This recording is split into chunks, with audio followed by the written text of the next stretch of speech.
బయట వడ ఎంత oil food అయినా వద్దంటే తినేస్తారు. జంక్ ఫుడ్ వద్దంటే తినేస్తారు. టైమింగ్స్ మెయింటైన్ చేయరు. అదే ఒక డాక్టర్ దగ్గరకొచ్చి ఈ టైమింగ్ ప్రకారం మందులు వేసుకోండి అంటే 100 క్వెషన్‌లు. తగ్గుతుందా అనే 100 సార్లు అడుగుతారు. I will tell you. మీరు చెప్పిన దానికి నాకు ఒక ఇది గుర్తొస్తుంది. సీ, నేనిచ్చే టాబ్లెట్‌కి ఏం సైడ్ ఎఫెక్ట్స్ ఉంటాయి అని అడుగుతున్నారు. తప్పే లేదు. డెఫినెట్‌గా తప్పులేదు. Everybody needs to know.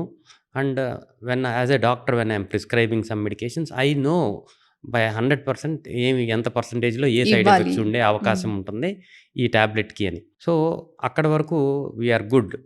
But problem ఇక్కడ ఏంటి అంటే today this holistic approach is lost. Not from my patients are not expecting me to talk about their lifestyle. వాళ్ళకి ఇష్టం ఉండదు. నేను డాక్టర్ దగ్గరికి I came for a medicine, why is he talking all these things అనే ఉద్దేశంలో ఉండాలి.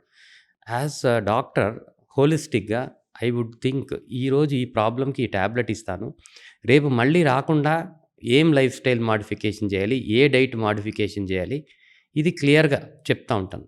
As అ gastroenterologist నేను పొద్దున్న నుంచి సాయంత్రం వరకు చూసే పేషెంట్స్లో 80% of them at least young people అయితే it is all because of junk food. Okay, so they come to me, I detect them with helicobacter pylori infection. It can be a gastric ulcer, లేకపోతే gastritis ఏదన్నా ఉండొచ్చు.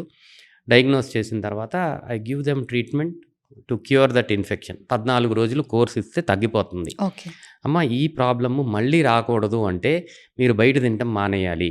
Next question ఏంటో తెలుసా? ఎన్ని రోజులు మానేయాలి? మీకు అర్థమవుతుందా ప్రాబ్లము? ఎన్ని రోజులు మానేయాలి? ఒక్కసారి తింటే కూడా ప్రాబ్లం వస్తుంది అంటే ఈ 14 రోజులు కోర్స్ తీసుకుంటే జీవితాంతం మళ్ళీ ఇన్ఫెక్షన్ రాకూడదనే మైండ్ సెట్లో ఉండాలి. It's a common sense. ఒకరోజు బయట తింటే ఇన్ఫెక్షన్ వచ్చింది, 10 రోజులు తింటే వస్తుంది, మళ్ళీ తింటే మళ్ళీ వచ్చే అవకాశం ఉంది. బట్ దేర్ క్వశ్చన్ ఈజ్ ఎన్ని రోజులు? ఈ 14 రోజులు మందులు తీసుకుంటే లైఫ్ లాంగ్ మనం ఇమ్యూనిటీ పొందినట్టు ఫీల్ అవుతున్నారు. So which is very unfortunate things.